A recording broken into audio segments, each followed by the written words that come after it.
Friends, आज की इस वीडियो में बताने वाला हूँ important theorem on Cartesian product. इसके पहले के वीडियो में मैं आपको ऑर्डर पेयर और कार्टेशियन प्रोडक्ट ऑफ सेट बता दिया हूँ, आप जाके वीडियो में देख सकते हैं।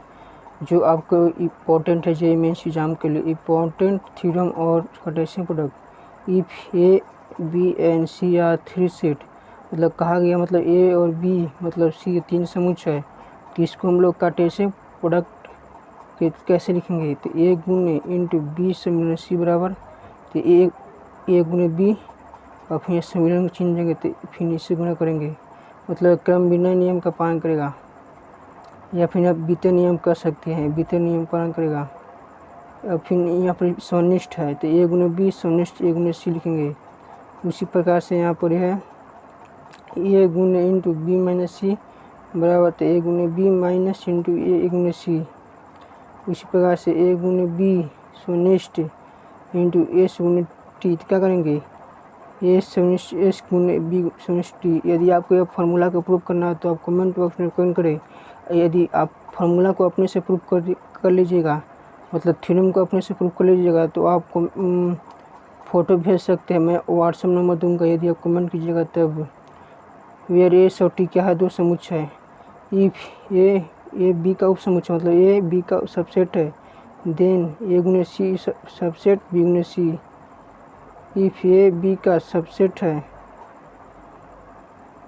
मतलब उप समुच्चय है, तो ए गुने बी सनिष्ठ को हम लोग बोलते हैं इंग्लिश में इंटरसेक्शन इंटू बी गुने ए बराबर ए स्क्वायर। यदि ए समुच्चय बी एंड सी सनिष्ठ डी, ए गुने सी सनिष्ठ B सनिष्ठ D.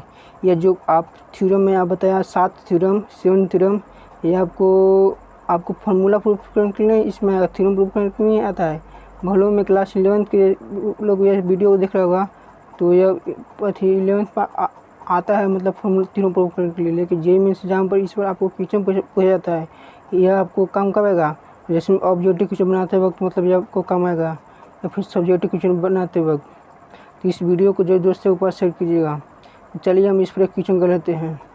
If A and B are two set, मतलब कहा गया यदि ए और बी दो समुच्चय गिवन में दिया गया है, तो इन सच वे डॉट ए गुने बी, मतलब ए गुने बी को हम लोग कितने तरीक़ों से लिखेंगे। ए गुने बी को हम लोग 6 ए गुने बी में कितने व्यय है, 6 व्यय है। यदि इफ है 3 ए गुने बी में हम 3 अवयव दिया है, तो वाट आर रिमेनिंग वेट, मतलब what are the remaining in weight, और शेष अवयव क्या क्या होंगे।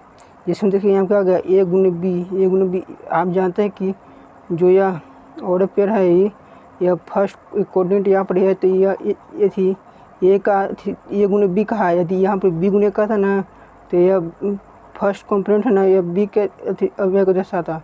तो यहाँ पर एक अवयव कौन है, एक के,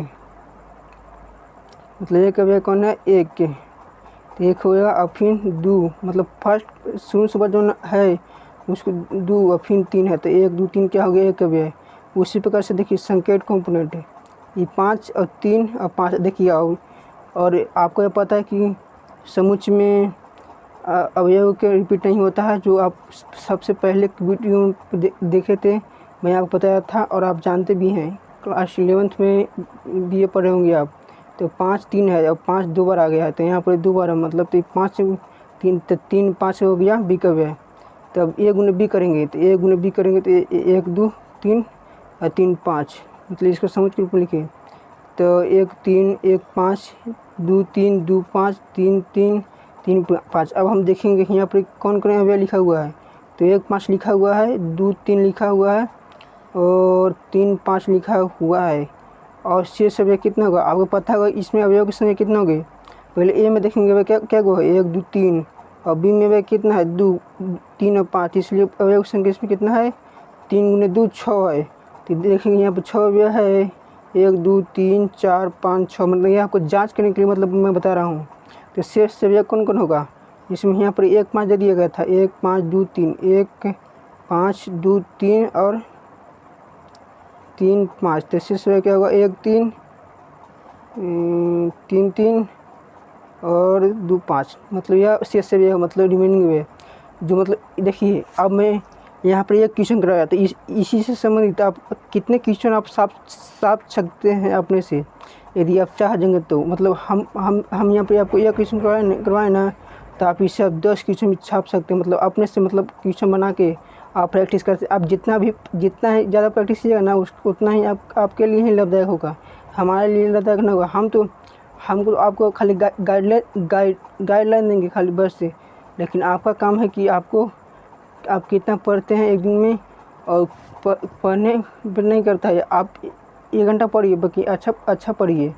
तो इसलिए मैं आपको कह रहा हूँ कि आप अपने से क्वेश्चन बनाइए, और इस पर आप अपने से क्वेश्चन बनाकर अपने से बनाइए। आप जितना प्रैक्टिस ज़्यादा कीजिएगा, जैसे में आप जितना ज़्यादा प्रैक्टिस कीजिएगा उतना ही ज़्यादा आपका सफलता मिलेगी। तो आप समझ गए कि कार्टेशियन प्रोडक्ट इम्पोर्टेंट है जेईई एडवांस के लिए। थैंक्स। जय हिंद, जय भारत।